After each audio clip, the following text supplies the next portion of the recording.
ಮುಂಬರುವಂತಹ 2025ರ TET ಪರೀಕ್ಷೆಗೆ ಎಲ್ಲ ಕರ್ನಾಟಕ ರಾಜ್ಯದ TET ಆಸ್ಪಿರೆಂಟ್ಸ್ದು ಈಗ TET ಪರೀಕ್ಷೆ ಸಿಲೆಬಸ್ ಪಠ್ಯಕ್ರಮ ಬದಲಾವಣೆ ಆಗ್ತದನ ಅಥವಾ ಇರೋ ಸಿಲೆಬಸ್ಸನ್ನು ಮುಂದುವರಿಸ್ತಾರ. ಮತ್ತು ಕೊಡೋದು ಒಂದು ಸಿಲೆಬಸ್ ಆದರೆ ಪರೀಕ್ಷೆಯೊಳಗೆ ಬರೋದು ಇನ್ನೊಂದು ಸಿಲೆಬಸ್ಗಳು ಯಾವ್ಯಾವ ಅಂಶಗಳು ಎಕ್ಸ್ಟ್ರಾ ಬರತ್ತಾವ ಮತ್ತು ನಾನು ಯಾವ ರೀತಿಯಾಗಿ ಅಪ್ರೋಚ್ ಮಾಡೀನಿ. ಯಾಕಂತಂದರೆ ನಾನು ಪ್ರತಿಯೊಂದು TET ಒಳಗೂ ಕೂಡ ಮೋರ್ ದೆನ್ 100 ಮೇಲೆ ಸ್ಕೋರ್ ಮಾಡೀನಿ because of the understanding of the syllabus. So many of them you are not ready to understand the syllabus. ಇರುವಂಥ ವಿಷಯವನ್ನು ಸ್ಪಷ್ಟವಾಗಿ ಅರ್ಥ ಮಾಡ್ಕೊಳ್ಳೋಕೆ ತಯಾರಿಲ್ಲ. ಎಲ್ಲರೂ ಓದೋ ರೀತಿ ಒಳಗೆ ನಾವು ಓದ್ತಾ ಇದ್ದೀವಿ, ಎಲ್ಲರೂ ಹೋಗೋ ದಾರಿ ಒಳಗೆ ನಾವು ಹೋಗ್ತಾ ಇದ್ದೀವಿ ಅಂತಂದರೆ we are not a different one. So ಅದಕ್ಕೆ ಶಿವಕೇರ ಅವ್ರು ಹೇಳ್ತಿರ್ತಾರೆ, so winners don't do different things, they do differently ಅಂತ ಹೇಳ್ತಿರ್ತಾರೆ. ಸೊ ಅದನ್ನು ನಾವು ಮಾಡಬೇಕಾಗೈತಿ. ಈಗ ನಿಮ್ಗೆ ಗೊತ್ತಿದೆ, 2 ಪೇಪರ್ ಇರ್ತಾವ, ಪೇಪರ್ 1 ಮತ್ತು ಪೇಪರ್ 2 ಅಂತ ಇರ್ತಾವ TET ಒಳಗೆ. ಪೇಪರ್ 1 ಮತ್ತು ಪೇಪರ್ 2 ಒಳಗಡೆ ನೀವು ಕಡ್ಡಾಯವಾಗಿ ಲ್ಯಾಂಗ್ವೇಜನ್ನು ಆಯ್ಕೆ ಮಾಡ್ಕೋಬೇಕಿರ್ತೈತಿ, ಅಂದರೆ ಭಾಷೆ ಅಂತ. So you can do one thing that Kannada ಭಾಷೆ ಸಾಹಿತ್ಯ ಮತ್ತು ವ್ಯಾಕರಣ ಅಂತ ಏನಿದೆಯಲ್ಲ, ಸೊ ಇದ್ರ ಬಗ್ಗೆ ನೋಡೋದಾದರೆ ನೋಡ್ರಿ, ಈಗ ಉದಾಹರಣೆಗೆ 15 ಏನು ಅಂಕಗಳು ಏನು ಬರ್ತಾವ, ಇವು 15 ಅಂಕಗಳು ಏನಿರ್ತಾವ ರೀಡಿಂಗ್ ಕಾಂಪ್ರಿಹೆನ್ಷನ್ ಅಂತ ಇರ್ತೈತಿ. ಓಕೆ, ಒಂದು ಪದ್ಯ ಕೊಡ್ತಾರ ಮತ್ತು ಒಂದು ಗದ್ಯ ಕೊಡ್ತಾರ, ಸೊ ಅದನ್ನು ನೀವು ಓದಿ ಬರೆಯೋದಿರ್ತೈತಿ, ಅದು 15 ಅಂಕಗಳು ಕವರ್ ಆಕೈತಿ. ಇನ್ನು 15 ಅಂಕಗಳು ಸಾಮಾನ್ಯವಾಗಿ ಇನ್ನೊಂದು ಏನು ವಿಚಾರ ನೀವು ಅರ್ಥ ಮಾಡ್ಕೋಬೇಕು ಅಂತಂದರೆ, ಕನ್ನಡ ಭಾಷೆಯ ಉಗಮ ಮತ್ತು ಬೆಳವಣಿಗೆ ಹಂತ, ಕನ್ನಡ ಸಾಹಿತ್ಯ ಚರಿತ್ರೆಯ ಹಳಗನ್ನಡ, ನಡುಗನ್ನಡ, ಹೊಸಗನ್ನಡ ಏನಿದೆಯಲ್ಲ, ಇದ್ರ ಮೇಲೆ ಹೆಚ್ಚಿನದಾಗಿ ಹಳಗನ್ನಡ, ನಡುಗನ್ನಡ, ಹೊಸಗನ್ನಡ ಮೇಲೆ ಪ್ರಶ್ನೆ ಬರಂಗಿಲ್ಲ. ಬಟ್ ಒಂದು ಏನು ಬರ್ಬೋದು ಅಂತಂದರೆ ಕನ್ನಡ ಭಾಷೆಯ ಉಗಮದ ಬಗ್ಗೆ ಒಂದು ಪ್ರಶ್ನೆ ಬರ್ಬೋದು. ಇದು ಬಿಟ್ಟು ವ್ಯಾಕರಣದೊಳಗೆ ಸುಮಾರು 5 ರಿಂದ 7 ಪ್ರಶ್ನೆಗಳು ನೇರವಾಗಿ ಬರ್ತಾವ. ಇಲ್ಲಿ ವ್ಯಾಕರಣದೊಳಗಡೆ ಏನು ಹೆಚ್ಚಾಗಿ ಕೇಳ್ತಾರೆ ಅಂತಂದರೆ ನಾಮಪದವನ್ನು ಹೆಚ್ಚಾಗಿ ಕೇಳ್ತಾರೆ, ಸಂಧಿಯನ್ನು ಹೆಚ್ಚಾಗಿ ಕೇಳ್ತಾರೆ, ಸಮಾಸವನ್ನು ಕೇಳ್ತಾರೆ, ಮತ್ತು ತದ್ದಿತಾಂತವನ್ನು ಕೇಳ್ತಾರೆ, ಅವಯವನ್ನು ಕೇಳ್ತಾರೆ, ದುರುಕ್ತಿ ಕೇಳ್ತಾರೆ, ಜೋಡುನುಡಿ ಕೇಳ್ತಾರೆ, ಮತ್ತು ಅದೇ ರೀತಿಯಾಗಿ ಇಲ್ಲಿ ವಾಕ್ಯದ ಪ್ರಕಾರಗಳನ್ನು ಕೇಳ್ತಾರೆ, ಮತ್ತು ಅದೇ ರೀತಿಯಾಗಿ ಇಲ್ಲಿ ವಿಭಕ್ತಿ ಮತ್ತು ಪ್ರತ್ಯಯಗಳನ್ನು ಕೇಳ್ತಾರೆ. ಸೊ 1, 2, 3, 4, 5, 6, 7, 8, 9, 10ರಿಂದ 12 ನೀವು ಪಾಯಿಂಟ್ಸ್ಗಳನ್ನು ಓದಿದರೆ ಈಸಿಯಾಗಿ ಕವರ್ ಮಾಡ್ಬೋದು. ಇದು ಗೊತ್ತಿರಲಿ. ಮತ್ತು ಮುಂದುವರೆದು ನಿಮಗೆ ಸ್ವಲ್ಪ ಸಮಾನಾರ್ಥಕಗಳು ಗೊತ್ತಿದೆ ಸಾಕಾಗ್ತೈತಿ. ಅದೇ ರೀತಿಯಾಗಿ ತತ್ಸಮ ತದ್ಭವಗಳು ಗೊತ್ತಿರಬೇಕಾಗ್ತೈತಿ. ಅಲಂಕಾರ ಮತ್ತು ಛಂದಸ್ಸು ಬಂದುಬಿಟ್ಟು ನೀವು ಛಂದಸ್ಸನ್ನು ಡೀಟೇಲಾಗಿ ಸ್ಟಡಿ ಮಾಡುವಂಥ ಅವಶ್ಯಕತೆ ಇಲ್ಲ, ಬಟ್ ಅಲಂಕಾರಗಳನ್ನು ದಯವಿಟ್ಟು ಓದ್ಕೊಳ್ರಿ. ಇದು 1 ಅಂಕಕ್ಕೆ ಬರ್ತೈತಿ. ಯಾಕಂತಂದ್ರೆ ರೂಪಕ, ಉಪಮೇಯ ಮತ್ತು ಉಪಮಾ ಅಲಂಕಾರಗಳು ಏನದಾವಲ್ಲ ಅವು ಭಾಳ ಮುಖ್ಯ. ಅದ್ರ ಮೇಲೆ ಪ್ರಶ್ನೆಗಳು ಬಂದಾವ, ಅದಕ್ಕೆ ಹೇಳತ್ತೇನೆ. ಬೋಧನಾ ಶಾಸ್ತ್ರ ಅಂತ ಬಂದಾಗ ನೀವು ಇಲ್ಲಿರುವಂಥ ವಿಷಯವನ್ನು ನೀವು ಮತ್ತೊಂದು ಸಲ ಓದಬೇಕಾಗ್ತೈತಿ. ಇಲ್ಲಿ ಏನು ಕೊಟ್ಟಾರಂತ ಸಿಲೆಬಸ್ ಒಳಗಡೆ ನೋಡ್ರಿ, ಈಗ ನಿಮಗೆ ವಿಶೇಷವಾಗಿ ಮೈಕ್ರೋ ಟೀಚಿಂಗ್ ಬಗ್ಗೆ ಕೇಳ್ತಾರೆ. ನಿಮಗೆ ಕನ್ನಡದೊಳಗಡೆ ಮೈಕ್ರೋ ಟೀಚಿಂಗ್, ಈಗ ಜೊತೆಗೆ ಭಾಷಾ ಕೌಶಲ್ಯಗಳ ಬೋಧನೆಯನ್ನು ಇದು ಹೆಚ್ಚಾಗಿ ಕೇಳ್ತಾರೆ. ಕನ್ನಡ ಭಾಷೆ ಸಾಹಿತ್ಯ ಯೋಜನೆಗಳು ಇದೇನು ಕೇಳಂಗಿಲ್ಲ ಅಂತ ಅನಿಸ್ತೈತೆ ನನಗೆ. ಮತ್ತು ಅದೇ ರೀತಿಯಾಗಿ ಭಾಷೆ ಕಲಿಕೆ ಮೌಲ್ಯಮಾಪನದ ಬಗ್ಗೆ ಇಲ್ಲಿ ಪ್ರಶ್ನೆ ಬರ್ತೈತಿ, ನೀವು ಇದನ್ನು ಓದ್ಕೋಬೇಕಾಗೈತಿ. ಮತ್ತು ಕ್ರಿಯಾ ಸಂಶೋಧನೆ ಮೇಲೆ ಪ್ರಶ್ನೆ ಬರ್ತೈತಿ, ಮತ್ತು ಭಾಷಾ ಬೋಧನಾ ಪದ್ಧತಿಗಳ ಮೇಲೆ ಪ್ರಶ್ನೆಗಳು ಬರ್ತಾವ. ಮತ್ತು ಅದೇ ರೀತಿಯಾಗಿ ಕನ್ನಡ ಭಾಷೆ ಸಾಹಿತ್ಯದ ವಿವಿಧ ಸಾಹಿತ್ಯದ ಪ್ರಕಾರ ಅಂತಂದರೆ, ಈಗ ನೀವು ಗದ್ಯವನ್ನು ಹೆಂಗೆ ಟೀಚ್ ಮಾಡ್ತೀರಿ, ಪದ್ಯವನ್ನು ಹೆಂಗೆ ಟೀಚ್ ಮಾಡ್ತೀರಿ, ಅದನ್ನೆಲ್ಲ ಪ್ರಶ್ನೆ ಬರ್ತಾವ. ಸೊ ಅವೆಲ್ಲ ಇಟ್ಕೊಂಡು ನೀವು ಓದ್ಕೋಬೇಕಾಗತ್ತೆ. ಮುಂದುವರೆದು ಇಲ್ಲಿ ಕೆಲವೊಂದಿಷ್ಟು ಪರಾಮರ್ಶನ ಗ್ರಂಥಗಳನ್ನು ಕೊಟ್ಟಾರವರು. ನೀವೇನು ಇವಿನ ಗ್ರಂಥಗಳನ್ನು ಓದುವಂಥ ಅವಶ್ಯಕತೆ ಇಲ್ಲ. ನೀವು ಏನು ಮಾಡಬೇಕಪ್ಪ ಅಂತಂದರೆ ವೆರಿ ಸಿಂಪಲ್. ನಾನು ಹೇಳೋದು ಏನು ಸಿಂಪಲ್ ಮಾಡಬೇಕಂತಂದರೆ, ನಾನು ಇದೇ ಒಂದು ವಿಡಿಯೋದ ಡಿಸ್ಕ್ರಿಪ್ಷನ್ಸ್ ಕೆಳಗಡೆ ನಿಮಗೆ ನಾನು ಕನ್ನಡ ಮತ್ತು ಇಂಗ್ಲೀಷ್ ಇದ್ರದ್ದು ಕನ್ನಡದ್ದು ಗ್ರಾಮರು ಕೂಡ ನಾನು ಸ್ಕೂಲ್ ಗ್ರಾಮರ್ದು 8, 9 ಮತ್ತು 10ನೇ ತರಗತಿದು ಕೊಟ್ಟಿರ್ತೇನೆ. ಮತ್ತು ಕನ್ನಡದ್ದು ಬೋಧನಾಶಾಸ್ತ್ರ ಏನು ಪೆಡಗಾಗಿ ಅಂತೆಲ್ಲ ಅದರದ್ದು ನೋಟ್ಸ್ ಕೊಟ್ಟಿರ್ತೇನೆ. ಮತ್ತು ಇಂಗ್ಲೀಷದ್ದು ಬೋಧನಾಶಾಸ್ತ್ರ ನೋಟ್ಸ್ ಏನಂತಲ್ಲ ಅದನ್ನು ಕೂಡ ಕೊಟ್ಟಿರ್ತೇನೆ. ನೀವು ಡೌನ್ಲೋಡ್ ಮಾಡಿಕೊಂಡು ಪ್ರೀವಿಯಸ್ ಇರೋ ಕ್ವಶನ್ ಪೇಪರ್ಸನ್ನು ನೀಟಾಗಿ ಅಲ್ಲಿರೋ ಕ್ವಶನ್ಸ್ಗಳು ಏನು ಹೇಳತ್ತವ ಈ ನೋಟ್ಸ್ ಒಳಗೆ ಅದು ಕವರ್ ಆಗೈತಿಲ್ಲೋ ಅಂತ ಚೆಕ್ ಮಾಡಿಕೊಂಡು ನೀವು ಓದ್ಕೋಬೇಕು. ಯಾವ ವಿಷಯ ಕವರ್ ಆಗಿಲ್ಲ ನೀವೇನು ಮಾಡಬೇಕು, ಅಗೇನ್ ಮತ್ತೆ ChatGPTಗೆ ಹೋಗಿ ಅಲ್ಲಿ ನೀವು ಆ ವಿಷಯವನ್ನು ಟೈಪ್ ಮಾಡಿ ಇದನ್ನು ಕನ್ನಡದಲ್ಲಿ ಕೊಡು ಅಂತಂದರೆ ಸೊ ಕನ್ನಡದಲ್ಲಿ ಹೆಚ್ಚಿನ ಮಾಹಿತಿಯನ್ನೇ ಕೊಡ್ತದೆ. ಅಲ್ಲಿ ಕೊಟ್ಟಿರುವಂಥ ಮಾಹಿತಿಯನ್ನು ನನ್ನ ಒಂದು ಕೆಳಗೆ ಕೊಟ್ಟಿರೋ ನೋಟ್ಸ್ ಒಳಗಡೆ ನೀವು ಎಕ್ಸ್ಟ್ರಾ ಬರೆದಿಟ್ಕೊಂಡ್ರೆ ನಿಮಗೆ ಅದು ಮುಂದಿನ ಪರೀಕ್ಷೆ ಒಳಗೆ ಹೆಲ್ಪ್ಫುಲ್ ಆಕೈತಿ. ಇನ್ನು ಇಂಗ್ಲೀಷ್ ವಿಷಯ ಬಂದುಬಿಟ್ಟು ನಿಮ್ಗೆ ಗೊತ್ತಿದೆ, ಇಲ್ಲಿ ಕೂಡ 30 ಅಂಕ ಇರ್ತೈತಿ. ಅದು ಪೇಪರ್ 1 ಆಗಿರಲಿ ಅಥವಾ ಪೇಪರ್ 2 ಆಗಿರಲಿ, ನೀವೇನು ತಲೆ ಕೆಡುವ ಅವಶ್ಯಕತೆ ಇಲ್ಲ. ಈಗ ನೀವು ಪೇಪರ್ 1 ಅಥವಾ 2 ಒಳಗಡೆ ಲ್ಯಾಂಗ್ವೇಜ್ 2 ಇಂಗ್ಲೀಷ್ ತೊಗೊಂಡಿರಿ ಅಥವಾ 1 ತೊಗೊಂಡಿರಿ ಅಂತಂದರೆ ಸ್ಟಾರ್ಟಿಂಗ್ ಏನು ಬರ್ತಾವ 15 ಪ್ರಶ್ನೆಗಳು ರೀಡಿಂಗ್ ಕಾಂಪ್ರಿಹೆನ್ಷನ್, ಒಂದು ಗದ್ಯ ಮತ್ತು ಪದ್ಯವನ್ನು ಬಿಡಿಸೋದು ಇರ್ತೈತಿ. ಇನ್ನು 15 ಏನು ಬರ್ತೈತಿ ಅಂತಂದ್ರೆ ಅಗೇನ್ ಮತ್ತೆ ಅಲ್ಲಿ ನಿಮಗೆ ಒಂದು ಈಗ ಸ್ವಲ್ಪ TET ಒಳಗೆ ಬದಲಾವಣೆ ಆಗಿದೆ. 8 ಪ್ರಶ್ನೆಗಳು ನಿಮಗೆ ಬೋಧನಾಶಾಸ್ತ್ರ ಪೆಡಗಾಗಿ ಮೇಲೆ ಬರ್ತೈತಿ. ಇನ್ನೊಂದು 7 ಪ್ರಶ್ನೆಗಳು ಅಗೇನ್ ಗ್ರಾಮ್ಯಾಟಿಕಲ್ ವಿಷಯದ ಮೇಲೆ ಪ್ರಶ್ನೆಗಳನ್ನು ಕೇಳ್ತಾರೆ. ಅಂದರೆ ಏನು ಕೇಳ್ತಾರ, ಇಟ್ಸ್ ವೆರಿ ವೆರಿ ಇಂಪಾರ್ಟೆಂಟ್. ಈಗ ನೀವು ಮತ್ತೆ again language 1 separate language 2 separate ಅಂತ ಏನು ಬೇಡ. ಈಗ ನಿಮಗೆ ಬೇಸಿಕ್ ಆಗಿ ಈಗ ನಿಮಗೆ ಆರ್ಟಿಕಲ್ ಮೇಲೆ ಒಂದು ಪ್ರಶ್ನೆಗಳನ್ನು ಕೇಳ್ತಾರೆ. ಓಕೆ, ಮತ್ತು ಆಕ್ಟಿವೈಸ್ ಮತ್ತು AC ಮತ್ತು ಪ್ಯಾಸಿವೈಸ್ ಮೇಲೆ ಪ್ರಶ್ನೆ ಕೇಳ್ತಾರೆ. ಮತ್ತು ಅದೇ ರೀತಿಯಾಗಿ ನಿಮಗೆ ಏನಪ್ಪ ಇದು ಡಿಗ್ರೀಸ್ ಆಫ್ ಕಂಪ್ಯಾರಿಸನ್ ಮೇಲೆ ಪ್ರಶ್ನೆಗಳನ್ನು ಕೇಳ್ತಾ ಇದ್ದಾರೆ. ಓಕೆ, ಮತ್ತು ಅದೇ ರೀತಿಯಾಗಿ ಈಗ ನೀವು ಪದ್ಯ ಅಥವಾ ಪದ್ಯವನ್ನು ಓದ್ತಾ ಇದ್ದಾಗ ಸಾನೆಟ್ ಆಗಿರ್ಬೋದು, ಏನೋ ಒಂದು ಆಗಿರ್ಬೋದು, ಅದನ್ನು ಓದ್ತಾ ಇದ್ದಾಗ rhyming words, okay, rhyme scheme ಬಗ್ಗೆ ಕೇಳ್ತಾ ಇದ್ದಾರೆ. ರೈಮ್ ಸ್ಕೀಮ್ ಬಗ್ಗೆ ನಾನೊಂದು ವಿಡಿಯೋ ಮಾಡೀನಿ, ದಯವಿಟ್ಟು ಹೋಗಿ ನೋಡಿ. ರೈಮ್ ಸ್ಕೀಮ್ ಹೆಂಗೆ ಹಾಕ್ತಾರೆ, ಈ ಒಂದು ಪದ್ಯ ಇರ್ತೈತಿ, ಆ ಪದ್ಯಕ್ಕೆ ನಾವು ರೈಮ್ ಸ್ಕೀಮ್ ಹೆಂಗೆ ಹಾಕಬೇಕು ಅನ್ನೋದನ್ನು ಅದ್ರ ಮೇಲೆ ಒಂದು ಪ್ರಶ್ನೆಗಳ ಕೇಳ್ತಿದ್ದಾರೆ. ಸೊ ಅದನ್ನು ನಿಮಗೆ ಗೊತ್ತಿರಲಿ.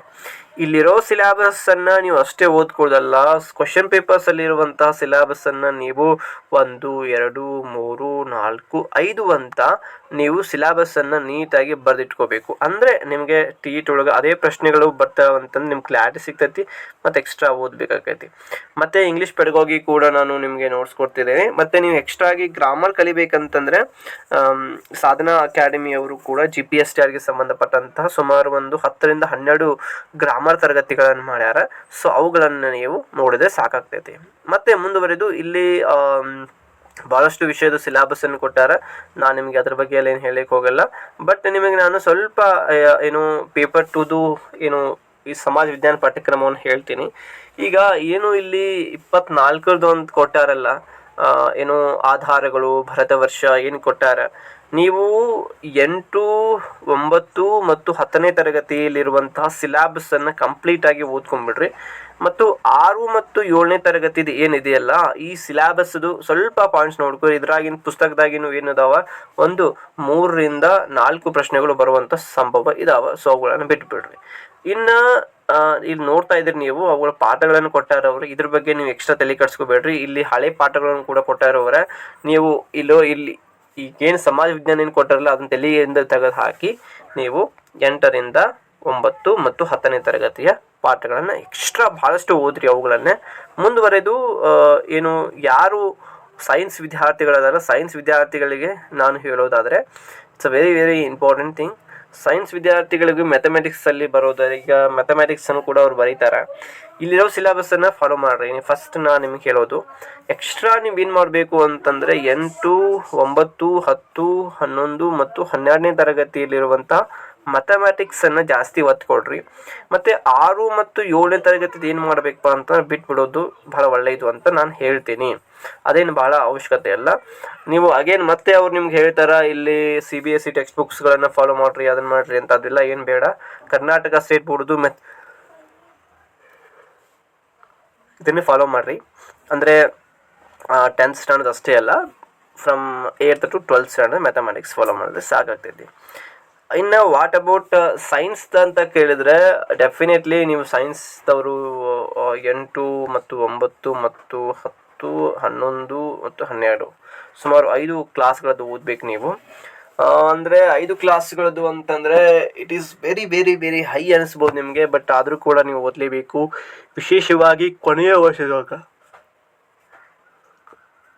ಸುಮಾರು 13 ರಿಂದ 12 ಪ್ರಶ್ನೆಗಳು ಬಂದಿದ್ವು. ಓಕೆನಾ. ಸೊ ಹೀಗಾಗಿ P U C text books ಕೂಡ ಭಾಳ ಇಂಪಾರ್ಟೆಂಟ್ ಅದಾವ. ನೀವು ಕೇವಲ ಹೈಸ್ಕೂಲ್ ಟೆಕ್ಸ್ಟ್ ಬುಕ್ಸ್ಗಳ ಜೊತೆಗೆ ಪಿ ಯು ಟೆಕ್ಸ್ಟ್ ಬುಕ್ಸ್ಗಳನ್ನು ಓದೋದೇ ಬಿಟ್ಟರೆ ನಿಮಗೆ ಸ್ಕೋರ್ ಕಡಿಮೆ ಆಕೈತಿ. Better go for high school and P U college text books. ಇನ್ನು ಮುಂದುವರೆದು CDPಗೆ ಅಂದರೆ ಸೈಕಾಲಜಿಗೆ ಏನು ಮಾಡಬೇಕಪ್ಪ? ಸೈಕಾಲಜಿಗೆ ನೋಡ್ರಿ, ಒಂದು ಪ್ರಶ್ನೆ ಪತ್ರಿಕೆ ತಗೋರಿ. ಓಕೆ, ಪ್ರಶ್ನೆ ಪತ್ರಿಕೆ ತಗೋರಿ ಮತ್ತು ಸಿಲೆಬಸನ್ನು ಇಟ್ಕೋರಿ. ಮತ್ತು ವಾಮದೇವಪ್ಪ ಸರ್ ಅವ್ರದ್ದು ಬುಕ್ ತಗೋರಿ. ಅದು ಚಾಕ್ಲೇಟ್ ಹೊಸದು ಬಂದಿದೆ ನೋಡ್ರಿ. ಓಕೆ, ಕಲಿಕಾ ಪ್ರಕ್ರಿಯೆ ಮತ್ತು ಶೈಕ್ಷಣಿಕ ಮನೋವಿಜ್ಞಾನ ಅಂತ. ಸೊ ಅದನ್ನು ತಗೋರಿ. ಚಾಕ್ಲೇಟ್ ಕಲರ್ ಮತ್ತು ಯೆಲ್ಲೋ ಕಲರ್ ಬುಕ್ಗಳು ಇದೆ ಅದು. ಸೊ ಆ ಬುಕ್ ಯಾರ್ದು ಕಡೆ ಹಳೇದಿದೆಯಲ್ಲ, ಸೊ ಅದು ನೀಲಿ ಕಲರ್ ಇದೆಯಲ್ಲ, ಸೊ ಅದರದ್ದೇ ನೀವು ಕಂಟಿನ್ಯೂ ಮಾಡಿರಿ. ಆದರೆ ಸ್ವಲ್ಪ ನೀವು ಎಜುಕೇಷನ್ ಇವ್ಯಾಲ್ಯುವೇಷನ್ ಅಂತ ಬರ್ತದೆ, ಶೈಕ್ಷಣಿಕ ಮೌಲ್ಯಮಾಪನ, ಆ ಪಾಠವನ್ನು ಅದ್ರೊಳಗೆ ಸೇರಿಸ್ಕೊರಿ.